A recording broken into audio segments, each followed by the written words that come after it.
I'm going to introduce my other amazing colleague, who I just saw recently at the American Education Research Association conference in Chicago, just about a week and a half ago, and who is going to do a deep dive into the qualitative aspects of a lot of the dynamics that Dr. Christopher Irwin just shared with us. So Dr. Jorge Ballina is a postdoctoral scholar at the Pennsylvania State University, and he will be talking about his work accounting for the constraints and resources towards college enrollment among the children of Latinx immigrants. And this presentation is based on qualitative research in the US Northeast with first-generation students from low-income backgrounds who are also the children of Mexican immigrants. Dr. Ballina will highlight, one, the importance of considering how these students' social characteristics, social locations, class background, non-white, racial status, etc., influence the constraints and difficulties encountered along the transition to college. Number two, the necessity of providing these students with enough resources, especially programs that connect and familiarize these students while still in high school with what to expect once they enter college to counteract such constraints. And finally, three, implications for college completions among these students.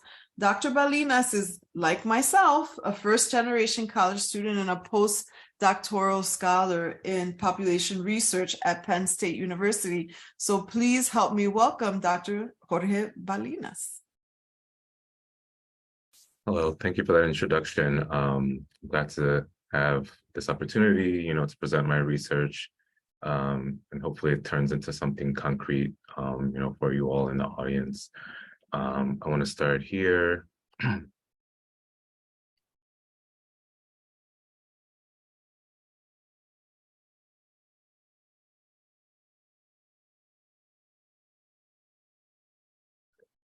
So as Dr. Lopez said, this is the title of my talk. I am coming to you from the Pennsylvania State University. Hopefully, this generates enough questions. At the end, I'll be happy, to answer them.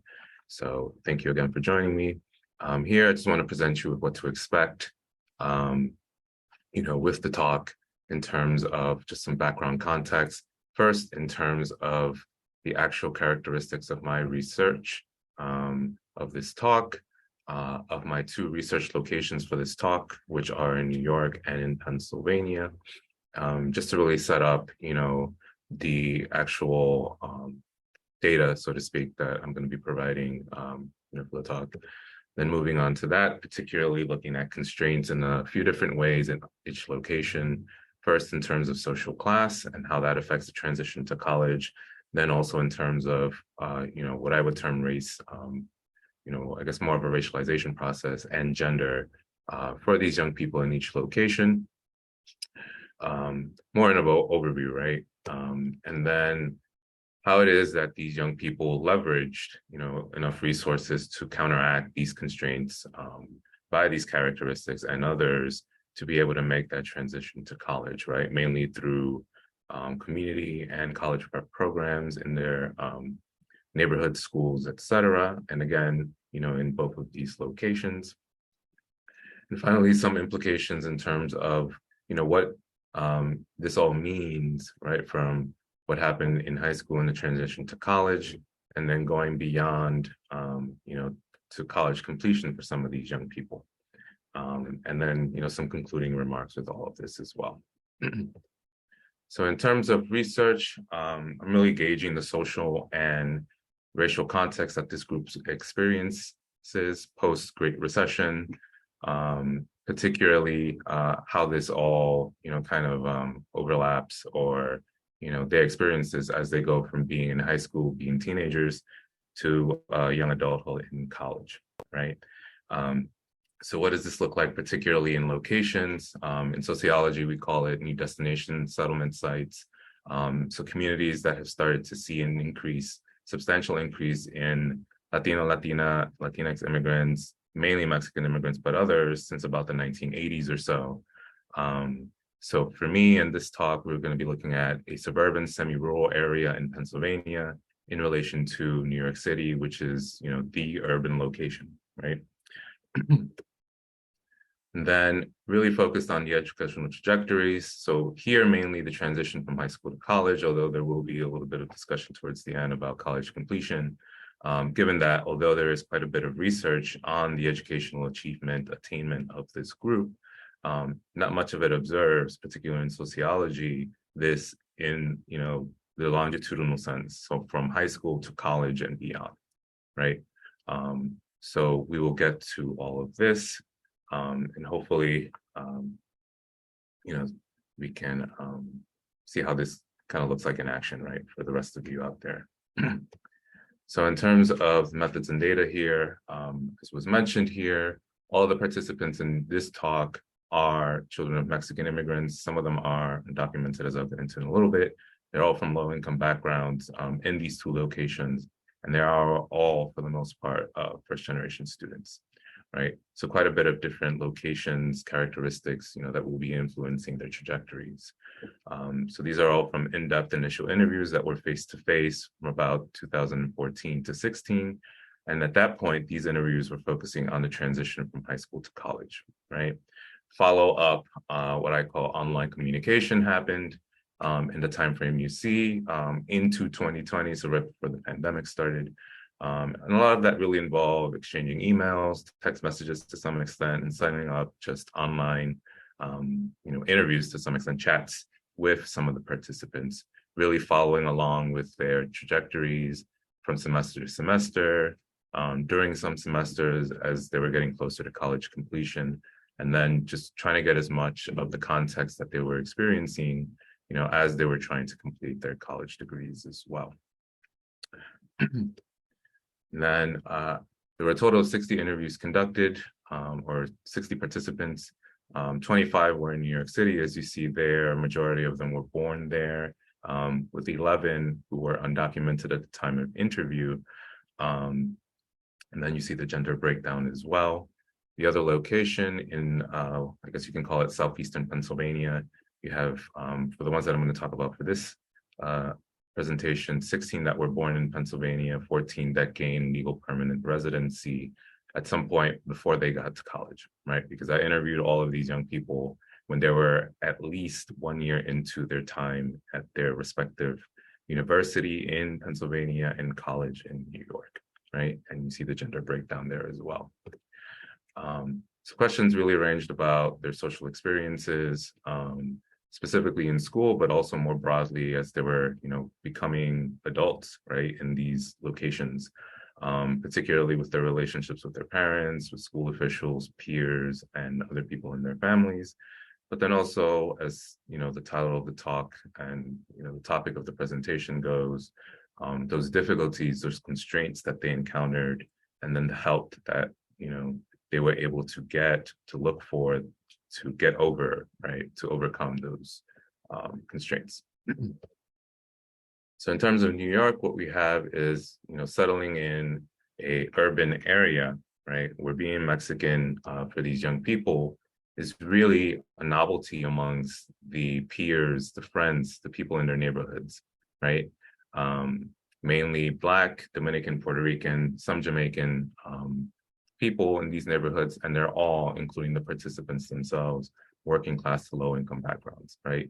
So there is quite a bit of segregation, as explains part of this population breakdown. And that also all is pretty prevalent inside their schools, right? So that there is an underfunding of these schools, public high schools that all these participants are attending, where there is a scarcity of resources to help students reach college. So that there has to be a way, discretion used to dole out these resources, mainly through, at least as my participants experience, a consistent stereotyping of Mexican students as either high school dropouts, students that aren't academically invested or even academically competent as well. So this looked like, at least initially, participants were not receiving much attention from teachers and counselors and others, right? Who weren't necessarily gaining access to other resources as well that would help them towards, getting to college. The other thing to consider here is that not just the undocumented participants themselves being influenced by, this context where they do not have citizenship. But of the 14 people in New York that were born there, half of them, have undocumented parents and or siblings. So undocumented status is just pretty prevalent. It exerts quite a bit of influence on all Mexican people in New York City, as you see there with that statistic, right? So again, that's just things to keep in mind. In Pennsylvania, what you have is a semi-rural, mostly suburban context where the predominant populations are way different. And that really leads to, a difference in experience of what it means to be Mexican, predominantly in these middle class and white neighborhoods and high schools as well. So being Mexican here is not necessarily a novelty, although it actually, it is, because it's a relatively new group here, but it's specifically juxtaposed directly to these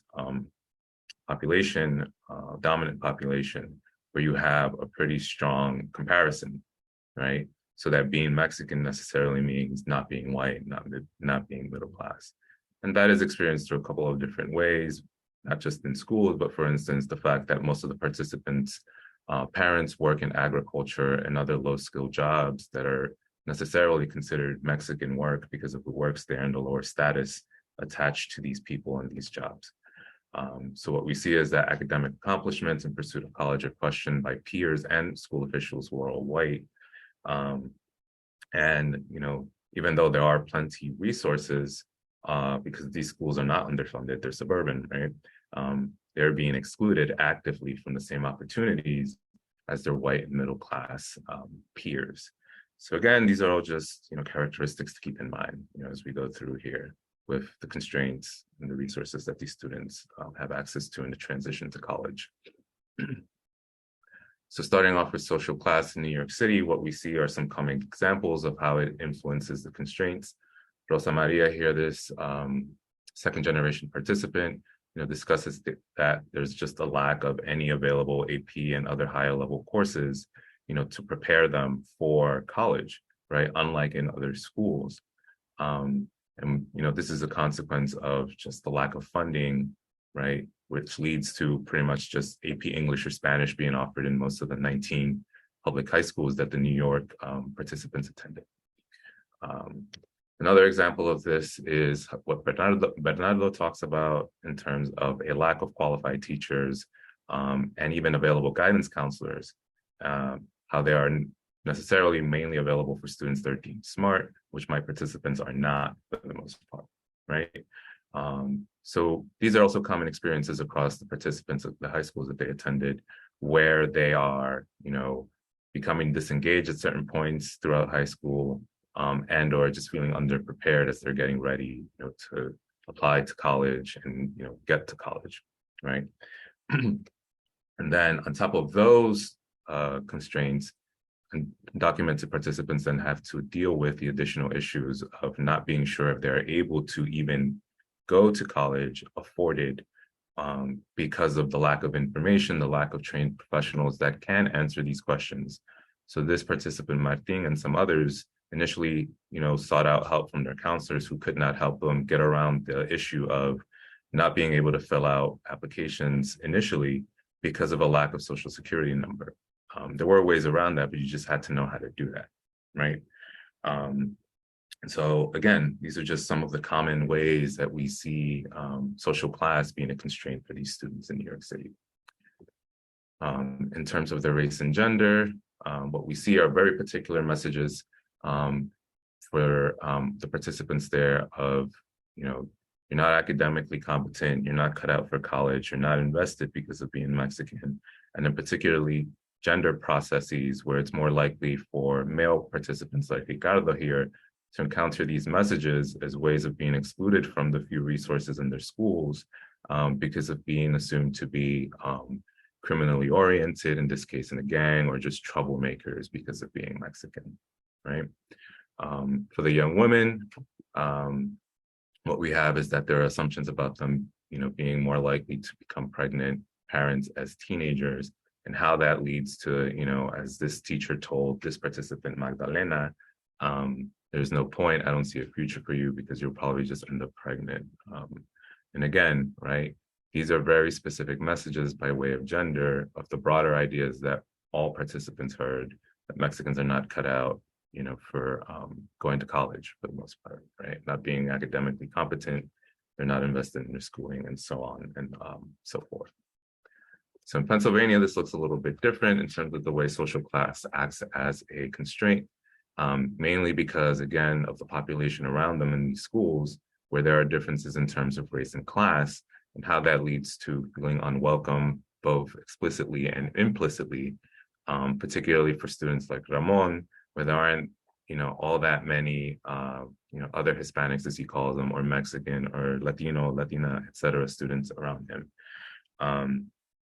Because this then combines with things like racialized tracking, where you have maybe 2, 3, or 4 total students who are not white in, the AP courses and higher level courses that some of the participants are accessing, right? So combined with the idea that you see here expressed by Catherine, a 1.5 generation respondent, which means, that they arrived in the US at some point between the ages of 3 or 12, right?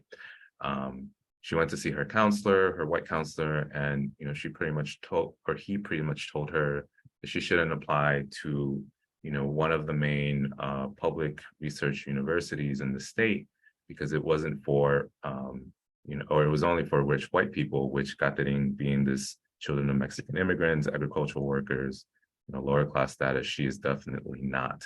And how this initially, again, sort of cuts off any potential aspirations or seeking of additional resources, particularly because this is a counselor, right, who's supposed to gear you, help you, towards this goal of getting to college.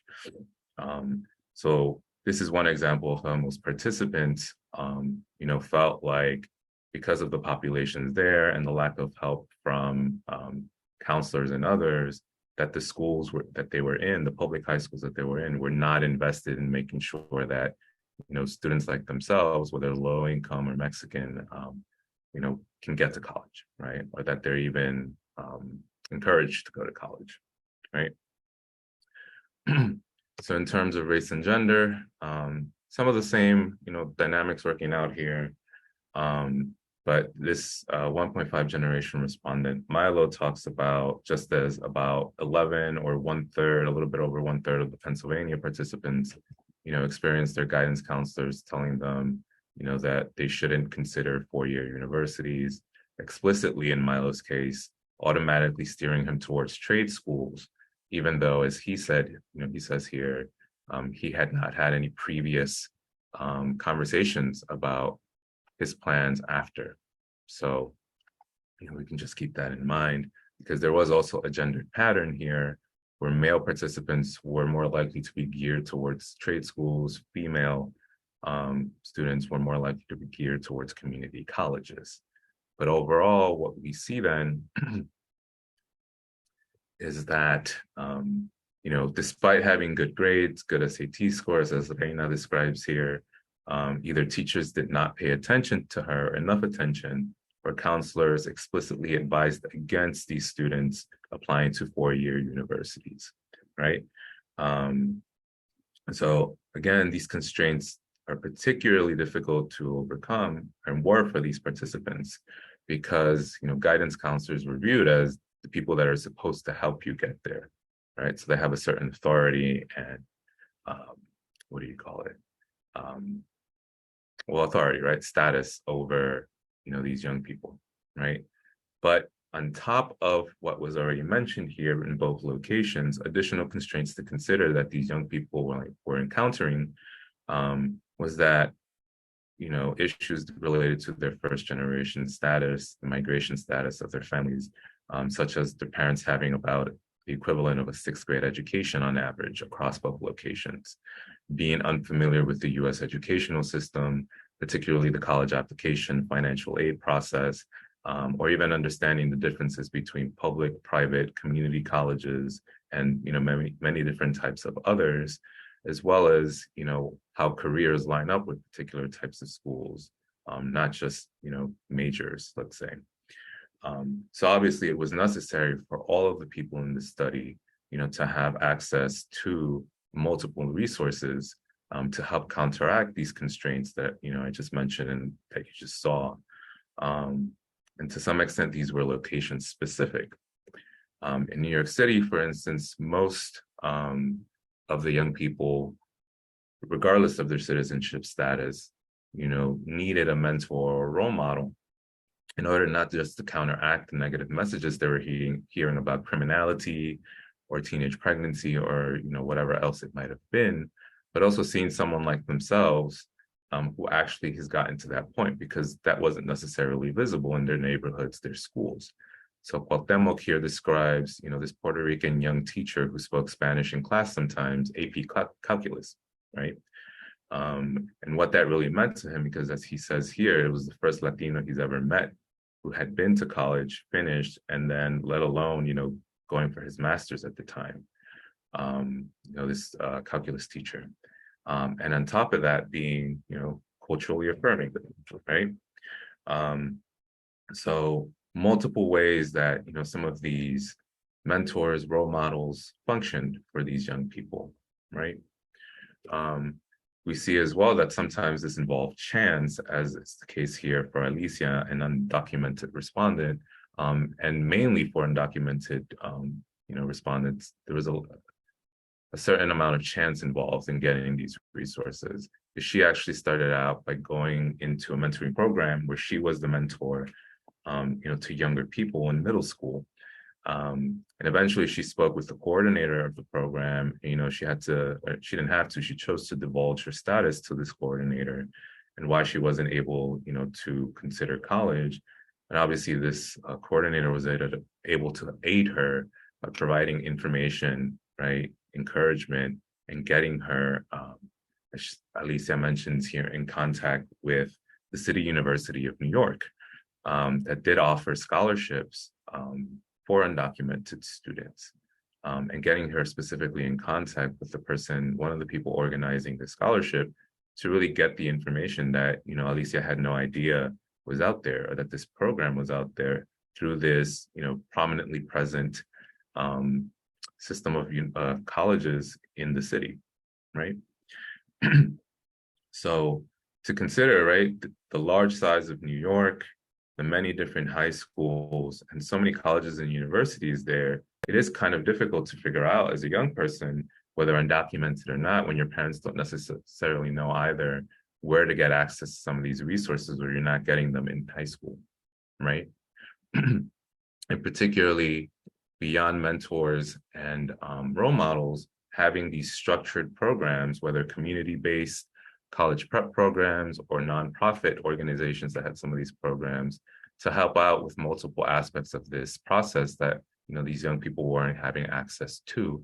As Jose Luis here describes, he actually went to look for this particular program at the suggestion of an older cousin, because he wanted to take art and computer classes. It just turned into the fact that this program offered, as he says here, a counselor, help with applications, with financial aid, taking them on tours, right? Taking him in high school literally to college, a college campus, to visualize himself there, right? To counteract the negative messages he was hearing, to help him out with, what he needed help with in math and writing, and then connecting him with others like himself, again, to visualize, but also to counteract the negative messages he was hearing about people like him and education. And again, to reiterate, there was more chance involved in this for the undocumented participants because of that added layer of constraints, where Citlali here was pretty much ready in, coordination with her parents to go back to Mexico to go to college, because they just couldn't find information about whether it was possible for her as an undocumented student to go to college and if they could afford it. So by chance, her dad, who used to read the Spanish language newspaper, saw a story about, again, City University of New York, and a particular community organization that helped out undocumented students. And, her dad took her. And that's how she ended up signing up, because she just wasn't getting this information or these resources from any other place.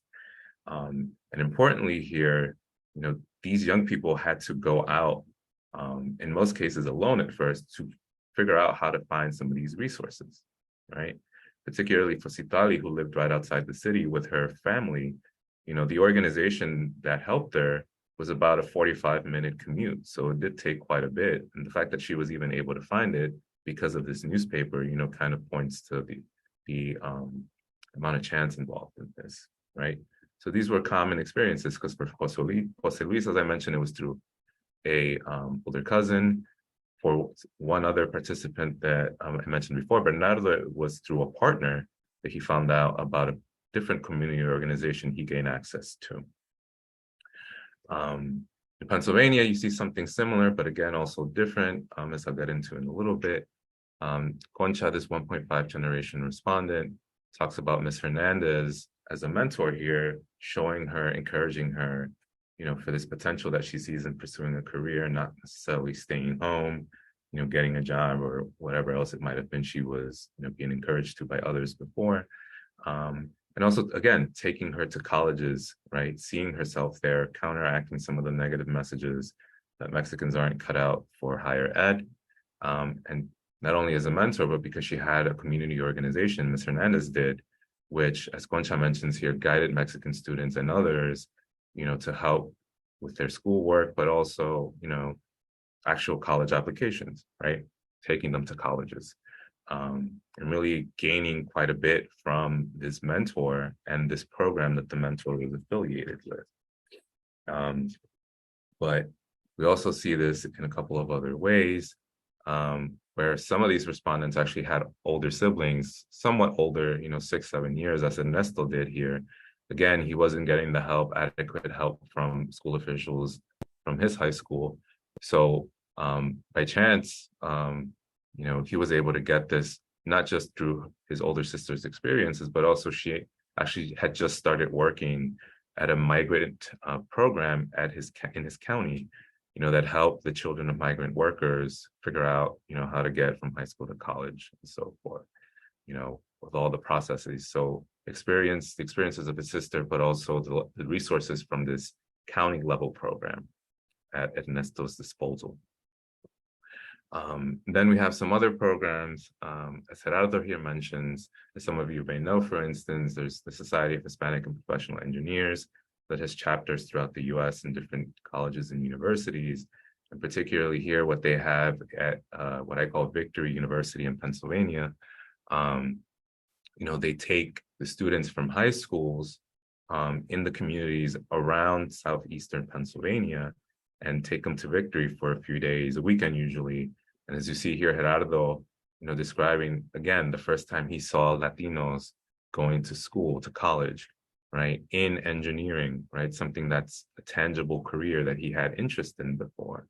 But on top of that, connecting him with people that were already in industry as well, not just in college, and how this was just something he did not have access to in his community and in his high school, right? This was a good eye-opener, as he mentions there in his quote, and how this really changed quite a few things around for him, because Gerardo was one of the participants as well that had a white counselor that was just not, giving him adequate support and help at his high school. And then a second generation respondent here, David, mentions how particularly the program he was involved in, run by Ms. Hernandez that I just mentioned, that I call RISE, helped with not just the application process, but dispelling a myth that was more prevalent in Pennsylvania, that because Mexicans were all thought to be poor, all Mexicans could not afford to college. There was just no way to be able to afford to go to college. On their parents, agricultural worker and other low skill salaries, right? So there's a couple of different components here in terms of providing, this structured way for these young people to see themselves going to college or dispelling misinformation or counteracting a lot of the negative messaging that they heard because of their racial and class differences from the predominant, white and middle class young people there. And the other thing about Pennsylvania here that I'll get into in a little bit is that there was some, very important connections made between these various organizations that I mentioned at the community level, like RISE, at the national level through the university, like SHEP, with other programs such as CAMP as well, or even Upward Bound, and how they connected alumni from high schools in these young people's communities, Mexican or Latino alumni from Victory with them. So there was just a number of different ways that these relationships work that really created a denser network of resources for these young people, where it wasn't the case like in New York where they had to go out and go into the larger city because it was just their one community, right? Suburban or smaller community that they were embedded in that had these connections to the university through these different groups and alumni, as I mentioned. So in terms of implications here, because obviously this all covers what I just mentioned, the transition from high school to college, it does continue though into college completion, because at this point, I think most of the people in the study out of the 60 completed college. I just haven't been able to, analyze too many of the cases, but I'll present one from each location here, showing the importance of these connections that I already mentioned that got them first to high school and, obviously helps them complete college. So Perlita, an undocumented participant, mentions being involved because of encouragement from some of her professors and other school officials at her, in her major at her college, being involved in service or being a peer educator and getting access and connections to relationships in that way, particularly then with people, professors, and others in her major and other programs there, where they then go on to provide opportunities for things like scholarships that helped quite a bit as well, on top of internship placements, which then made it much more tangible, gave them a more concrete goal to seek after, connecting career and practice with the majors that these young people were studying. And more than all, motivation, getting them out of their comfort zone, as she mentions here, but particularly for some of the undocumented students, being able to leave and go back to Mexico for the first time in their lives, since they're, were brought over by their families when they were younger because of special programs that, their college had to be able to do that, to take them to Mexico and bring them back, right? In Pennsylvania at Victory, it was mainly camp, but others as well, as I mentioned, providing these workshops for these young people during their first, year orientation before this first semester started, that not only gave them ideas about what to expect to manage time, the work, expectations, but put them in contact with other people like themselves, and even mentorship through the coordinator of the program there, right? So again, this building of connections and resources to make sure that they just have a net of support to get them through this very complicated and difficult process as it is, because of their multiple characteristics and constraints, that led to that. So in conclusion here, just to sum up, all these students, because of their background and various characteristics, obviously encounter quite a bit of constraints.